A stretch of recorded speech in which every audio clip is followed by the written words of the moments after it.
Hello students, welcome in Shailendra Academy. I am Shailendra Agarwal और आज हम बात करेंगे इंजीनियरिंग मैकेनिक्स के नेक्स्ट लेक्चर नंबर 44 की, जिसमें हम यूनिट 5 के एक बहुत ही इंपॉर्टेंट टॉपिक को, मशीन के नियम को या फिर लॉ ऑफ मशीन को, इसके साथ ही दो और छोटे टॉपिक हैं जो इसी से रिलेटेड है।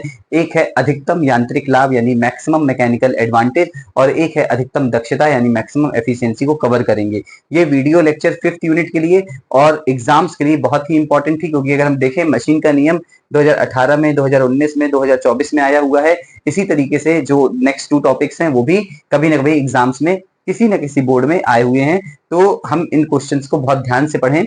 अगर हम इसको स्टार्ट करते हैं मशीन के नियम को, तो मशीन इस वाले चैप्टर में हमने सबसे शुरुआत वाले लेक्चर में पढ़ा था प्रयास, और प्रयास मतलब एफर्ट, और लोड यानी कि भार, और उसी को लेकर के हम आगे चलते चले आ रहे हैं। और वही चीज इस मशीन के नियम से निकल करके आएगी कि अगर कोई भी मशीन किसी भी भार को उठाना चाहती है तो हमें कुछ ना कुछ उसको एनर्जी देनी पड़ेगी, मीन्स कुछ ना कुछ हमको प्रयास लगाना पड़ेगा। जब हम प्रयास लगाएंगे तो वो उस भार को उठाएगी। यहाँ पर दो तरीके की मशीन हमने पढ़ी हुई है, एक पढ़ी हमने आदर्श मशीन और एक पढ़ी है हमने वास्तविक मशीन।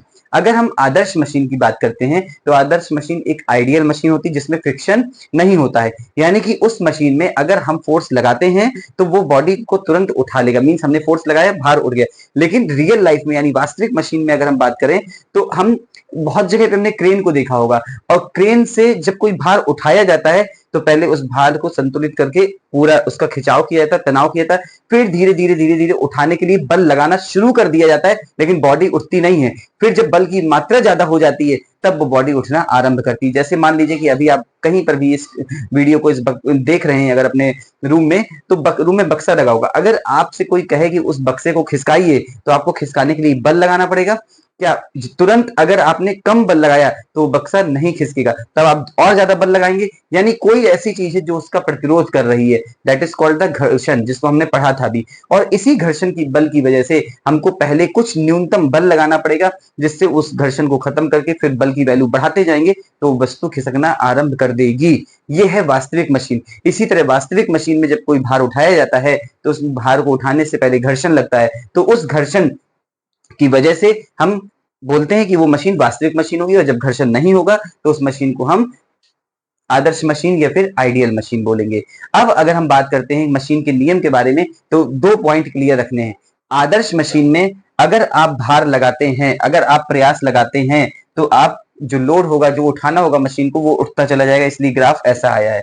लेकिन वास्तविक मशीन के केस में हमने आपको बताया कि आपको पहले कुछ बल लगाना होगा जो उस घर्षण का प्रतिरोध कर रहा होगा। तो ये वो बल है कि ये देखिए, चूंकि प्रयास P इस वाले एक्सिस पे दिखाया गया है, तो इतना B प्रयास आपने लगाया, तब जाकर के वो भार को खिसकाना शुरू किया। फिर भी आप यहाँ पर प्रयास भी लगाते जाए। मेन है ये ग्राफ, इसको हमको ध्यान से समझना है। ये है आदर्श मशीन। आदर्श मशीन में जैसे जैसे आप यहाँ पे प्रयास लगाते गए वैसे वैसे भार उठाती गई मशीन, तो ये बन गया यहीं से वास्तविक आदर्श मशीन का ग्राफ।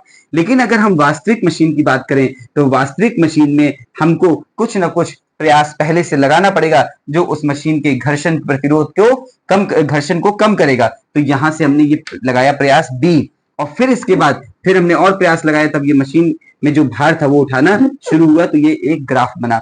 ये ग्राफ आप जनरली जो हम लोगों ने मैथमेटिक्स में इक्वेशंस पढ़ी है, y बराबर mx प्लस c से, उसी से, जिसमें m होती थी जो ढलान होता था, स्लोप होता था, तो उसी से आया है। अब ये तो हमने आपको बताया मशीन के नियम के बारे में, जितना था मशीन के नियम के बारे में सब हो गया।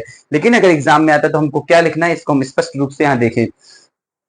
किसी मशीन पर किए गए प्रयास तथा उस मशीन द्वारा उठाए गए भार, हमने आपको सबसे स्टार्टिंग में बोला है, ये दोनों पॉइंट इंपॉर्टेंट है, भार और प्रयास। किसी मशीन पर किए गए प्रयास तथा उस मशीन द्वारा उठाए गए भार के मध्य गणितीय संबंध मशीन का नियम कहलाता है। मशीन का नियम कुछ नहीं है, मशीन को भार उठाने के लिए प्रयास करना पड़ेगा, तो उस प्रयास और उस भार, जो प्रयास मशीन कर रही है किसी भार को उठाने के लिए, तो इन दोनों के मध्य जो एक मैथमेटिकल रिलेशन है, गणितीय संबंध है, उसी को हम मशीन का नियम कहते हैं। और ये एक समीकरण के रूप में होता है जो यहाँ पर अभी निकल करके आने वाला है। अब मशीन का नियम में क्या लिखना है? मशीन के नियम का प्रयोग करके किसी प्रयास द्वारा उठाया जा सकने वाला भार का मान ज्ञात किया जा सकता है, या किसी भार के लिए आवश्यक प्रयास ज्ञात किया जा सकता है। दोनों चीजें निकाली जा सकती हैं। क्या निकाली जा सकती हैं? किसी प्रयास द्वारा उठाए, हम किसी बक्से में धक्का दे रहे हैं तो ये प्रयास हो गया, और बक्से का जो भार है वो हम किसी प्रयास द्वारा उठाया जा सकने वाले भार का मान, कि हम कितना भार उठा रहे हैं, या किसी भार के लिए हम जो बक्सा है उसको खिसकाने के लिए कितना प्रयास चाहिए उसका भी मान निकाल सकते हैं। बहुत बिल्कुल सिंपल कॉन्सेप्ट है, आपको भार उठाने के लिए प्रयास लगाना पड़ेगा, दोनों की वैल्यू हम निकाल सकते हैं, चाहे भार की कितना भार उठाया जाएगा या फिर कितना प्रयास लगाया जाएगा। अब यहाँ पर कुछ चीजें हैं, ग्राफ से स्पष्ट है कि न्यूनतम प्रयास का मान ओ ए है, न्यूनतम प्रयास का मान ओ ए है जो हमें किसी भी वस्तु को उठाने के लिए आवश्यक है। अतः ओ ए किसी मशीन का घर्षण प्रतिरोध प्रदर्शित करता है, जो अभी हम इतनी देर से घर्षण प्रतिरोध की बात कर रहे हैं कि आप किसी भी चीज पे धक्का लगा रहे हैं और वो नहीं खिसक रही, इसका मतलब घर्षण प्रतिरोध है। तो वही ओ ए जो एक न्यूनतम प्रयास पहले आपको लगाना पड़ेगा वो दिखा रहा है। तो ओ ए किसी मशीन का घर्षण का प्रतिरोध प्रदर्शित करता है, इसलिए मशीन के घर्षण प्रतिरोध का मान किसके बराबर लिया गया, बी के बराबर। यहां हम क्या क्या मानेंगे, देखिए ये तो वो भार है, तो मशीन द्वारा उठाया जाने भार क्या है, डब्ल्यू, टी क्या है, आवश्यक प्रयास, और बी क्या है, मशीन का घर्षण प्रतिरोध जो हमें चाहिए पड़ेगा, मींस कितना प्रयास हमें लगाना पड़ेगा मशीन को एक भार को उठाने के लिए। फिर इसके बाद ए ग्राफ की ढलान, अभी हमने बताया कि y बराबर mx प्लस सी होता है, तो जो m होता है वो ढलान होती है, उसी तरह यहाँ पर हमने a मानी है ढलान, जो tan थीटा के बराबर है। तो फिर उपरोक्त का गणितीय सूत्र निम्न प्रकार से ज्ञात किया जा सकता है, P बराबर A W plus B, B तो आपका घर्षण प्रतिरोध हो गया, और इसके बाद ए, और ए हो गया आपका ढलान, और डब्ल्यू हो गया आपका जो आपको भार उठाना है, और पी जो है जिस प्रयास पी से आप जो है इस भार को उठाने वाले हैं। तो इस सूत्र की सहायता से, इस सूत्र की सहायता से किसी प्रयास द्वारा उठाया जा सकने वाला भार या फिर किसी भार के लिए आवश्यक प्रयास क्या होगा, इसको हम निकाल सकते हैं। मशीन का नियम बहुत आसान है, लेकिन बस सभी विद्यार्थियों से मेरा यही कहना रहेगा कि आप इतना पूरा लिख करके आइए। 5 नंबर का क्वेश्चन अगर आ रहा है तो आपको इतना लिखना पड़ेगा, तभी आपको 5 नंबर मिलेंगे। आपने एक लाइन लिख दी, इसके बाद आपके दिमाग से हट गया, तो दिमाग से कैसे हट जाएगा, हमने आपको बताया कि स्टार्टिंग 5th यूनिट में ही हमने प्रयास और भार जो दोनों टॉपिक हैं उनको पढ़ाए हैं। तो बस, और जनरल लैंग्वेज में भी अगर बात करें तो प्रयास का मतलब किसी चीज को उठाने के लिए, खिसकाने के लिए जो आप बल लगाते हैं, जो आप प्रयास करते हैं, जो आप शक्ति देते हैं, वही प्रयास है। और फिर जिसको उठाया, उस बक्से को खिसकाया, ये जो किया ये वो भार है। इन्हीं के मध्य जो एक रिलेशन निकल करके आता है उसी को मशीन का नियम कहते हैं। क्योंकि यह रिलेशन गणितीय संबंध होता है जिससे हम प्रयास और लोड का मान निकाल सकते हैं, ये गणितीय संबंध आप लिखेंगे। अब इसी का यूज करके हम अधिकतम यांत्रिक लाभ और अधिकतम दक्षता निकालेंगे, जो भी एग्जाम में आया है। आप इसको नोट करें, अच्छे से समझें, और ये भी देखें कि कितना इंपॉर्टेंट क्वेश्चन है। तो आप इसको पढ़ के जरूर जाएं, क्योंकि ये आ सकता है। ग्राफ बिल्कुल सिंपल है, आदर्श मशीन का लाइन यहीं से शुरू है, वास्तविक मशीन का लाइन यहां से शुरू है, क्योंकि यहाँ पर घर्षण प्रतिरोध के बराबर हमको और प्रयास देना पड़ेगा, तब हमारी जो मशीन है उस भार को उठा पाएगी। तो अब इसको आप नोट करिए, अगले टॉपिक को हम लोग देखते हैं। तो स्टूडेंट्स, अभी अभी हमने मशीन के नियम को पढ़ा, जो कि बहुत ही महत्वपूर्ण है, कई बार सेमेस्टर एग्जाम्स में आया है, इस बार भी आ सकता है और आगे भी आ सकता है, जो विद्यार्थी इंजीनियरिंग मैकेनिक्स पढ़ रहे हैं। उसी के साथ ही एक क्वेश्चन और है जो उसी से जुड़ा हुआ है, अधिकतम यांत्रिक लाभ और अधिकतम दक्षता।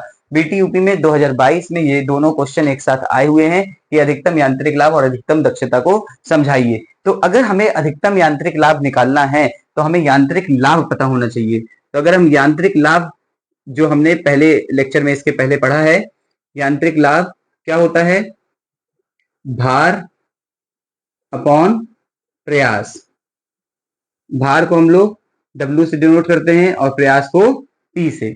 ये इसको हम मान लेते हैं समीकरण नंबर 1। इसके बाद अगर हमने अभी अभी पढ़ा है मशीन का नियम, एक एक स्टेप देखेंगे।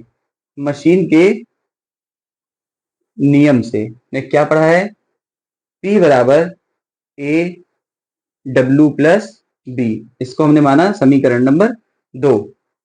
हम क्या लिख सकते हैं, समीकरण नंबर 2 से P का मान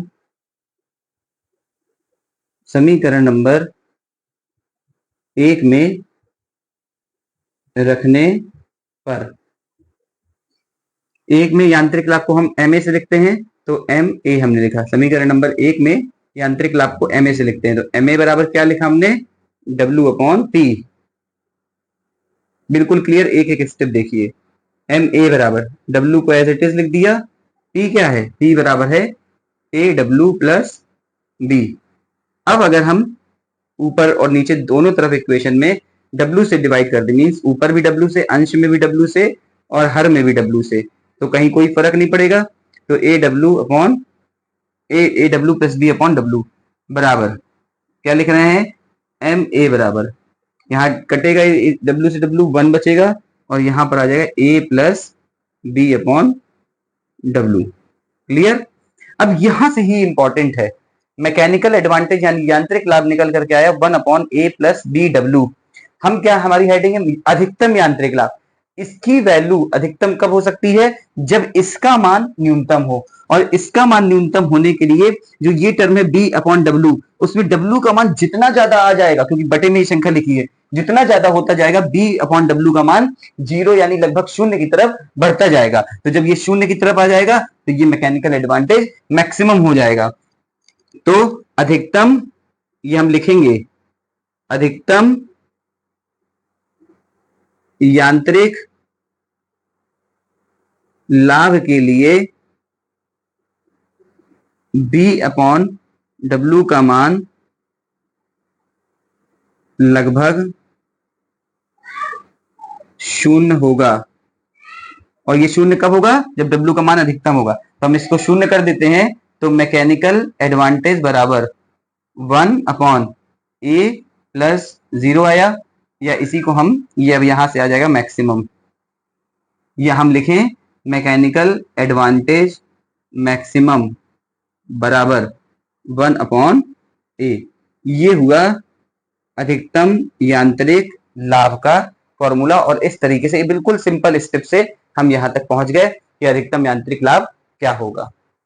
अब इसी तरीके से हमें अगला करना है कि अधिकतम दक्षता क्या होगी। तो अगर हम अधिकतम दक्षता की बात करें तो हम दक्षता का फॉर्मूला क्या जानते हैं, eta equals to mechanical advantage upon velocity ratio. Mechanical advantage upon velocity ratio. Mechanical advantage eta equals to, mechanical advantage अभी हमने क्या निकाला है, 1 अपॉन, यही तो है mechanical advantage, A plus B upon W into 1 upon B into R. Same case यहीं पर भी लगेगा कि चूंकि वेलोसिटी रेशियो जो होता है वो तो कांस्टेंट होता है किसी मशीन के लिए, तो इससे हमको कोई मतलब नहीं है। हमको अधिकतम दक्षता निकालने के लिए यहीं पर कुछ करना होगा। तो वही चीज जो यहाँ अप्लाई हुई थी कि बी अपॉन डब्ल्यू का मान हम शून्य करेंगे, तो लिखेंगे इसको कि अधिकतम दक्षता के लिए बी अपॉन डब्ल्यू का मान शून्य होगा। तो फिर ईटा मैक्स इक्वल्स टू ये 1 upon A B upon W का मान 0 इंटू 1 अपॉन वेलोसिटी रेशियो। तो eta max equals to 1 upon A into 1 upon velocity ratio. ये हुई मैक्सिमम एफिशिएंसी, इसको आप देख सकते हैं। तो इस तरीके से हमने दोनों चीजों को बहुत ही आसानी से, देखिए एक एक स्टेप, यांत्रिक लाभ आप पढ़ चुके हैं, W अपॉन P होता है, मशीन का नियम अभी अभी आपने पढ़ा है इसी वीडियो में, P equals to A W plus B. समीकरण नंबर 2 पे 2 से हमने P का मान उठा के यहाँ पर सिर्फ रखा है, ये हमारा आगे W से दोनों तरफ ऊपर नीचे हमने डिवाइड किया, तो मैकेनिकल एडवांटेज इतना आया। अगर हमें यही यांत्रिक लाभ मैक्सिमम चाहिए तो हमें ये टर्म कम करना पड़ेगा। तो यहां से बी अपॉन डब्ल्यू में हमने डब्ल्यू का मान अधिकतम किया, तो बी अपॉन डब्ल्यू और कम होता चला जाएगा। तो अधिकतम यांत्रिक लाभ के लिए बी अपॉन डब्ल्यू का मान लगभग शून्य होगा। यहां रखा 1 अपॉन ए आया। दक्षता के लिए फॉर्मूला होता है M A upon V R, ये पढ़ाया जा चुका है। ईटा बराबर एम ए की वैल्यू हम यहां से अभी जो निकाले हैं मशीन के नियम से, ये आ गई V R. V R constant होता है, तो अधिकतम दक्षता के लिए उसमें भी बी ए डब्ल्यू का मान शून्य होगा, तो हमने शून्य रखा और ईटा मैक्स आ गया। तो ये पूरा का पूरा वीडियो आपके लिए बहुत इंपॉर्टेंट है अभी आपके आने वाले एग्जाम्स के लिए, और जो बच्चे इंजीनियरिंग मैकेनिक्स पढ़ रहे हैं उनके सिलेबस में अगर ये टॉपिक है तो उनके लिए बहुत इंपॉर्टेंट है। तो पूरे वीडियो को अच्छे से देखिए, अपने फ्रेंड्स के साथ शेयर जरूर कीजिए। फिर इसके बाद आपको अभी ये 44 लेक्चर है, फिर इसके बाद 45 लेक्चर में अब हम जो भी नेक्स्ट टॉपिक होगा 5th यूनिट में उसकी बात करेंगे। वीडियो को लाइक करिए, कमेंट करके बताइए आपको वीडियो कैसे लग रहा है, और सबसे ज्यादा इंपॉर्टेंट शेयर कीजिए। अभी कुछ ब्रांचेस के पेपर बीटी यूपी में इंजीनियरिंग मैकेनिक्स का हो चुका है, उस पूरे पेपर को अभी किसी वीडियो में सॉल्व किया जाएगा। उसमें जो भी क्वेश्चंस आए हैं, चाहे न्यूमेरिकल हो चाहे थ्योरी हो, वो करके आपको बताया जाएगा। थ्योरी के जितने भी वीडियो हैं उसका लिंक दे करके आप वहां जाकर के डायरेक्ट उस क्वेश्चन को पढ़ सकते हैं। तो मिलते हैं नेक्स्ट वीडियो में, लेक्चर नंबर 45 में। Thank you so much for watching. Thank you.